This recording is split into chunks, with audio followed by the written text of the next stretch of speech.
Frapper une capitale, neutraliser des sites militaires, puis annoncer la capture d'un chef d'État, la capture, le kidnapping, je tiens vraiment à préciser parce que c'est vraiment ça, quoi.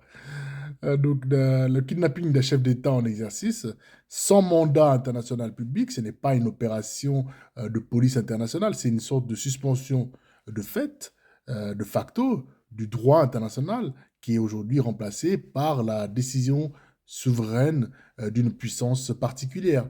Et à court terme, ça peut être efficace, c'est une sorte de blitzkrieg, éblouissante qui a l'effet sidéré souhaité, mais à moyen terme, c'est tout à fait désastreux pour l'ordre international et même pour, l'idéologie MAGA comme telle, quoi.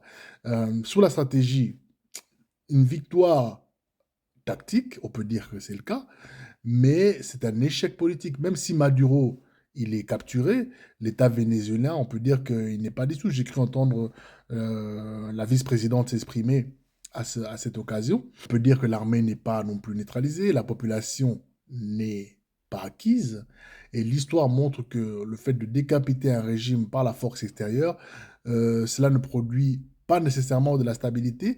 Au contraire, cela peut radicaliser les camps, cela peut délégitimer toute transition, politique ultérieure parce qu'il ne s'agirait pas, dans la foulée de venir nous placer, la Machado, la prix Nobel de la paix, comme si c'était, une messie, attendue, de manière impatiente, et le cœur enjoué par sa population. On ne libère pas un peuple ou un pays par surprise nocturne, quoi. Et si les États-Unis voulaient lancer un signal de brutalisation du système, eh bien, cette halali a été sonnée avec vigueur et elle a été dûment entendue. Ce type d'action, nous dit quelque chose de beaucoup plus profond.